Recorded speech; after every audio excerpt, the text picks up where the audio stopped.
Қуаншаға болды қалған үйді бар, өзің аласың ғой, үйде отырсың, не қыласың? Құда, тұра бер. Қолың жеңіл болсын, құдам. Енді мына сау кесетін жеңгем.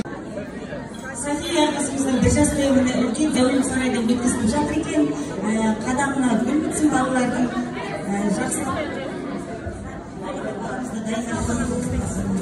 Олай болатын болса шашалу рәсімінен бастап кетейік. Шашын алады. Ерлан ағасы екен. Олай болатын болса шашалу рәсімін бастайық.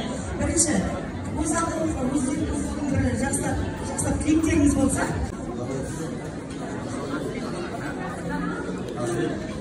Mikrofonu жақын ұстаңыз.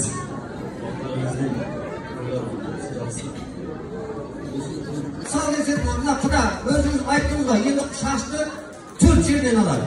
Бірінші маңдай шашынан бастайды, маңдай ашық болсын деп, самай шашынан. Сосын 2 самайдан алады, төбе шашынан алады, сосын қырсықтыға армысын деп, бұрымды қыз болсын деп, желке шашынан алады. Ал қысымда деп маңдайдан бастайды, маңдай шашы ақ болсын. Олай болатын болса, маңдай шашынан алайық.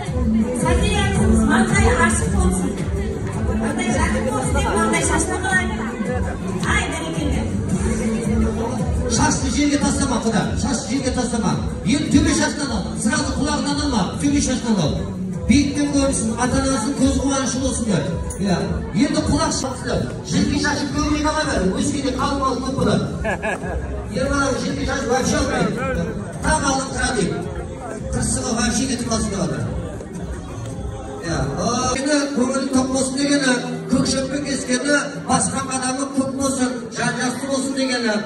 Алашықпен кескені, өмірі ақ-қара болмай, жақсы жағынан көк болсын дегені. Сосын пышақпен кеседі, или пәкімен, или шаппен кеседі.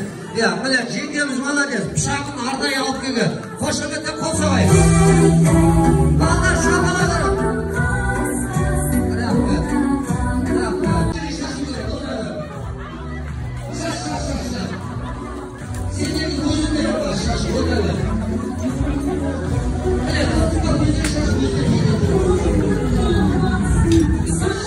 Шашағандар сау кеткендер тұратындар қасыстерге қоңылға қатар жүрмес. Көрдің ғада айтып тұрсам соның өзінде көп тұр ғой қызым деп. Енді сіздің әкелген бірлетіңіз бар деп айттыңыз. Бердіңіз ба? Ламбардқа өтпейтін бірлет ала. Ешті қыздың құлағында жүретін. Енді біздің де беретіміз бар. Аба, айтып кет, не бересің?